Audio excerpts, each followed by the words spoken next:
ఆంధ్రప్రదేశ్ రాజకీయాలు ఎప్పుడూ హాట్ టాపికే కదా. కాని ఈ మధ్య జరిగిన కొన్ని సంఘటనలు నేరానికి రాజకీయాలకి మధ్య ఉన్న సంబంధం గురించి కొత్తగా ఆలోచించేలా చేస్తున్నాయి. అసలు ఈ బంధం వెనుక ఉన్న శక్తులేంటి, ఈ వ్యవహారం వెనుక అసలు కథేంటో ఓసారి చూద్దాం. ఈ ప్రపంచాన్ని నడిపించే ఇంధనాల రెండే, ఒకటి డబ్బు, రెండోది శృంగారం. ఈ మాట వినడానికి కొంచెం పచ్చిగా ఉన్నా చాలా నేరాల వెనుక ఉన్న అసలు కారణం ఇదేనని మన మూలకథనం చెబుతోంది. సరే, అసలు నేరాలు ఎందుకు జరుగుతాయి? దీనికి మూల కారణాలేంటి? మన కథనం ప్రకారం ముఖ్యంగా రెండు చోదక శక్తులున్నాయంట. అవేంటో చూద్దాం. ఒకటి డబ్బు, అంటే అత్యాశ, అవినీతి, ఆస్తుల గొడవలు, ఇవన్నీ దీని కిందకే వస్తాయి. ఇక రెండోది పవర్, అంటే ఇతరుల బలహీనతల్ని అడ్డం పెట్టుకుని బ్లాక్మెయిల్ చేయడం, వాళ్లని తమ కంట్రోల్లో ఉంచుకోవడం అన్నమాట. సరే, ఈ నేరం రాజకీయం మధ్య ఉన్న లింక్ ఎలా పనిచేస్తుందో అర్థం చేసుకోవాలంటే నెల్లూరులో జరిగిన ఓ కేసును మనం ఉదాహరణగా తీసుకోవాలి. ఇది చాలా ఆసక్తికరంగా ఉంటుంది. ఈ కేసులో కీలక వ్యక్తి అరవ కామాక్షమ్మ. నెల్లూరులో ఒక పెద్ద గంజాయి నెట్వర్క్ను నడిపించారన్న ఆరోపణలతో ఈమెను అరెస్టు చేశారు. అంతే, ఈ ఒక్క అరెస్ట్తో రాష్ట్ర రాజకీయాల్లో పెద్ద దుమారమే రేగింది. ఆమె నెట్వర్క్ ఎంత పెద్దదో ఊహించుకోవడానికి ఈ ఒక్క నెంబర్ చాలు. పోలీసుల రైడ్లో ఆమె ఇంట్లో దొరికింది ఎంతో తెలుసా? ఏకంగా 25 కిలోల గంజాయి. బహుశా ఇది బయటపడింది చాలా కొంచెమేనేమో. ఆమె అరెస్ట్ అవ్వడమే ఆలస్యం. Political heat మొదలైపోయింది. టీడీపీ ఏమో ఆమెకు వైఎస్సార్సీపీతో సంబంధాలున్నాయి అని ఆరోపించింది. అటు వైఎస్సార్సీపీ ఏమో కాదు, ఆమె టీడీపీ నాయకుడి మనిషే అని ఎదురుదాడి చేసింది. మొత్తానికి రెండు పార్టీలు ఆమె మా మనిషి కాదు అని చేతులు దులుపుకున్నాయి. సరే, ఈ కేసు కేవలం ఒక వ్యక్తికి సంబంధించింది మాత్రమే కాదు, దీని వెనుక ఒక పెద్ద నమూనా దాగి ఉంది. అసలు నేరస్తులకి రాజకీయ పార్టీలతో ఉండే విధేయత ఎలాంటిది? ఈ మాట చాలా ముఖ్యం. నేరస్తులకు పార్టీలతో సంబంధం ఉండదు. వాళ్ల ఏకైక లక్ష్యం తమ అక్రమ సంపాదనను కాపాడుకోవడమే.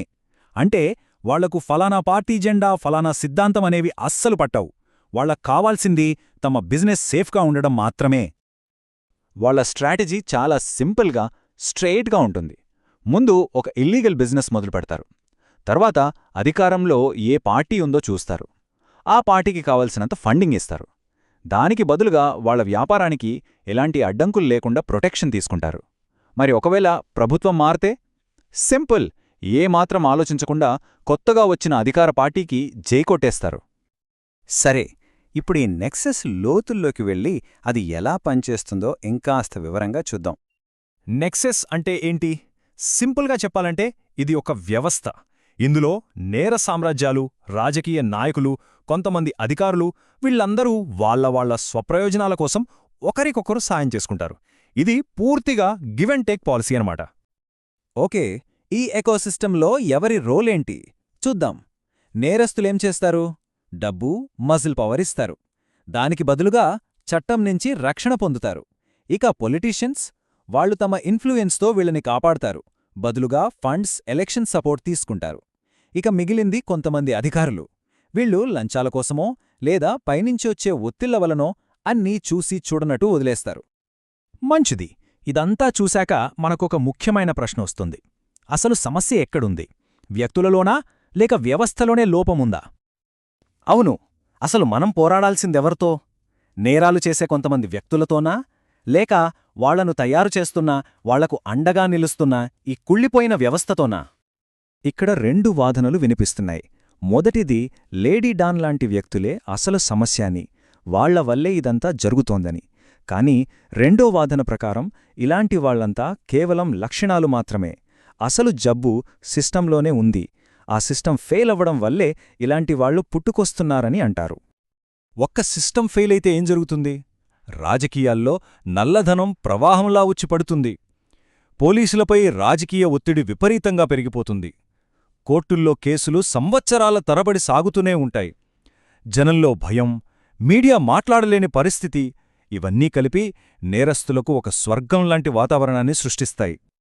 మరి ఈ పరిస్థితికి పరిష్కారం లేదా? మార్చలేమా? ఖచ్చితంగా మార్చగలం.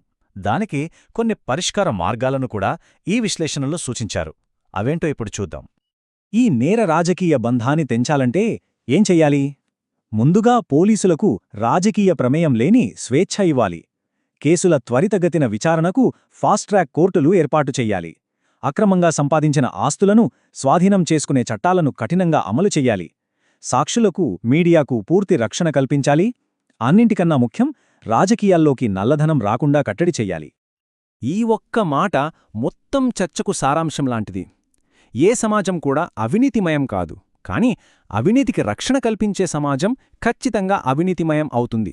అంటే సమస్య జనంతో కాదు, అవినీతిపరులను కాపాడుతున్న వ్యవస్థలతోనే ఉంది. చివరిగా ఆలోచించాల్సిన ప్రశ్న ఒక్కటే: వ్యవస్థే నేరాస్తులకు అండగా నిలిచినప్పుడు మరి సామాన్య ప్రజలను కాపాడేది ఎవరు?